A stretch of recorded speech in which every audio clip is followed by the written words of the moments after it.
Al igual que nosotros, ustedes también deben haber oído que algo está pasando en Venezuela estos días.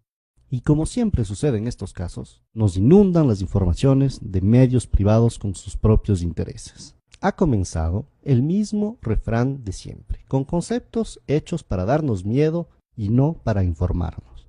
Surgen enseguida las grandes palabras: represión, dictadura, censura.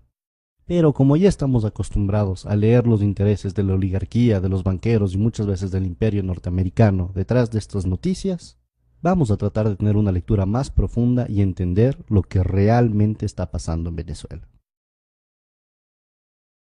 Es muy importante tener una mirada geopolítica. Lo primero que tenemos que saber es que Venezuela tiene las más grandes reservas de petróleo conocidas en el mundo. Pero entenderemos mucho mejor lo que está pasando en Venezuela si damos una mirada a su vecino del norte, a los Estados Unidos. La sociedad estadounidense es una de las sociedades más consumidoras de los derivados de petróleo en el mundo. Primero que nada, en lo referente a la gasolina. Los Estados Unidos tienen la más alta tasa de carros por habitante en el planeta. Y obviamente hay otros derivados, como los plásticos, la ropa, los cosméticos. Para sostener esta sociedad dependiente del petróleo, Estados Unidos tiene que importar 60 de cada 100 barriles que consume. Tratemos de tener una mirada un poco más amplia. ¿De dónde viene el petróleo que se consume en Estados Unidos? Y en este sentido, el Medio Oriente es una zona clave. Estados Unidos importa una parte importante de su petróleo de Arabia Saudita, Qatar y los Emiratos Árabes Unidos. Y con estos aliados se han lanzado en una estrategia para tener una hegemonía política de la zona. Es así que son estos intereses energéticos, tanto en gas como en petróleo, que están detrás de la guerra de Irak, de la violencia actual en Siria, de la ocupación en Palestina y de la intervención en Libia. Ahora bien, una vez que hemos visto todo esto, un simple cálculo nos permitirá ver por qué Venezuela es tan importante para los Estados Unidos. El petróleo que viene del Medio Oriente pasa por el estrecho de Hormuz y sigue su camino por el sur de África hasta llegar a Texas. Este viaje dura entre 40 y 45 días. En cambio, el petróleo que viene de Venezuela solo tarda 4 a 5 días en llegar a Estados Unidos. Al comparar el costo que significa traer el petróleo del Medio Oriente y no de Venezuela, podemos entender muy claramente cuáles son los intereses norteamericanos en este asunto. Ahora bien, es muy importante que entendamos cómo estos intereses determinaron la historia de Venezuela. Durante más de 40 años, esta estuvo determinada por lo que se llamaba el Pacto de Punto Fijo. Este fue un pacto político entre la Acción Democrática y el COPEI, el Comité de Organización Política Electoral Independiente. A través de este pacto concordaron un programa político común. Lo único que cambiaba es que iban alternándose el uno y el otro según las elecciones. Estos dos partidos de derecha secuestraron totalmente la democracia venezolana por más de 40 años, defendiendo únicamente los intereses de la oligarquía y dejando al pueblo venezolano sin ninguna representación. Eso sí, lo que se garantizó durante esos 40 años fue un petróleo a buen precio para los Estados Unidos. Esto causó mucho malestar en el pueblo, que comenzó a manifestarse cada vez más fuerte. En febrero y marzo de 1989, estas manifestaciones llegaron a su auge hasta lo que se llamó el Caracazo. Este hito tristemente histórico para Venezuela significó la orden del gobierno venezolano para disparar sobre los manifestantes. Murieron más de 3.000 personas en una semana. Entre los mandos militares que se negaron a disparar sobre los manifestantes durante el Caracazo, se encontraba uno muy particular: el comandante Hugo Chávez Frías. Luego de haber tratado de derrocar a este régimen asesino de la oligarquía a través de una rebelión militar que no funcionó, el comandante Chávez se presentó a las elecciones y fue así que fue electo en 1998 presidente de la República de Venezuela. El gobierno del comandante Chávez significó un cambio histórico para los venezolanos y venezolanas. Primero que nada, por el enorme reforzamiento de la democracia en el país. Se comenzó refundando de forma democrática todas las instituciones del Estado a través de una asamblea constituyente.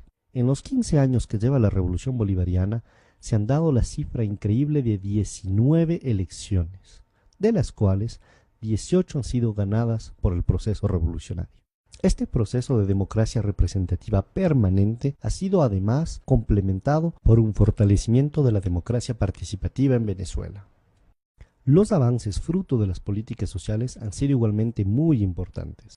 La pobreza pasó de 54,2% en 1995 a 23,9% en el 2012.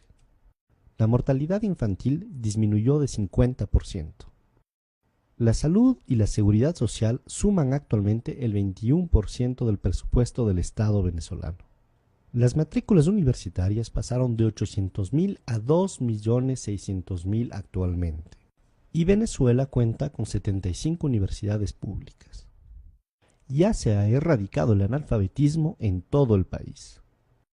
Obviamente, el imperio norteamericano, viendo que por primera vez en la historia un gobierno venezolano se ocupaba mucho más de su pueblo que de los intereses norteamericanos, y que el nuevo proceso de unión soberano y emancipador de América Latina amenazaba su hegemonía política, no se quedó con los brazos cruzados. En el 2002 apoyó claramente un golpe de Estado en contra del gobierno democráticamente electo de Hugo Chávez. Al haber fallado este intento gracias a la movilización popular, fomentaron un sabotaje económico a través de un paro petrolero con el apoyo de la oligarquía. Sin embargo, este nuevo intento de desestabilización también fracasó. Es así que tenemos que entender que lo que está pasando en Venezuela es un nuevo proceso de desestabilización. Lo único que ha cambiado es que esta vez es una nueva estrategia, lo que llamamos el golpe suave.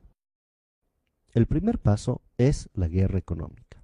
Por más de que se han hecho ya muchos cambios en la economía venezolana, el país sigue dependiendo muchísimo de las importaciones para satisfacer sus necesidades básicas. Y la misma oligarquía que creó históricamente esta situación está tratando de aprovecharse ahora de ella. Por un lado, algunos de los industriales ligados con la oligarquía que quiere acabar con el proceso bolivariano están tratando de crear escasez de productos básicos para crear descontento popular. Y por el otro lado, algunos sectores importadores que también quieren acabar con este proceso están especulando con los dólares en vez de utilizarlos para importar productos de necesidades básicas para el país. Esto demuestra una vez más el cinismo de la oligarquía venezolana dispuesta a todo para volver al poder. Muy bien, ahora veamos el segundo y tal vez el más importante de los ejes del golpe suave. Este es el de la manipulación mediática. La oposición golpista venezolana tiene dos facetas, una que se muestra pacífica y la otra que es claramente violenta. Y ciertos medios de comunicación, tanto en Venezuela como en el exterior, se han convertido en el eje central de esta estrategia de golpe suave al manipular de forma totalmente vergonzosa los hechos que están sucediendo en Venezuela. Ellos quieren hacer creer al mundo entero que el gobierno venezolano está reprimiendo duramente simples manifestantes pacíficos. Pero este guión ya lo conocemos y no caeremos tan fácilmente en esa trampa. Si miramos un poco la historia de estos últimos años en América Latina, nos damos cuenta que Estados Unidos y las oligarquías no se han quedado de brazos cruzados frente a los movimientos progresistas. Primero estuvo el fallido intento de golpe de Estado en Venezuela en el 2002. Desafortunadamente, en el 2010 el golpe de Estado en Honduras sí funcionó. Después le tocó el turno al Ecuador, donde por suerte el intento de golpe de Estado del 2010 fracasó. Pero esto no se acabó ahí. El gobierno paraguayo de Lugo no tuvo tanta suerte y en el 2012 fue derrocado por un golpe de Estado parlamentario. Finalmente, en el 2012 y recientemente en el 2014 también se han denunciado intentos de golpe de Estado en Bolivia. Esta vez en Venezuela la historia está tratando de repetirse, pero no dejaremos que esto suceda. Los pueblos latinoamericanos hemos aprendido mucho de nuestro pasado, y esta vez no dejaremos que ni el imperio norteamericano ni las oligarquías nacionales logren arrebatarnos el proceso de cambio en el que nos encontramos. Fuerza, compañeros venezolanos, no dejaremos que este golpe suave se realice.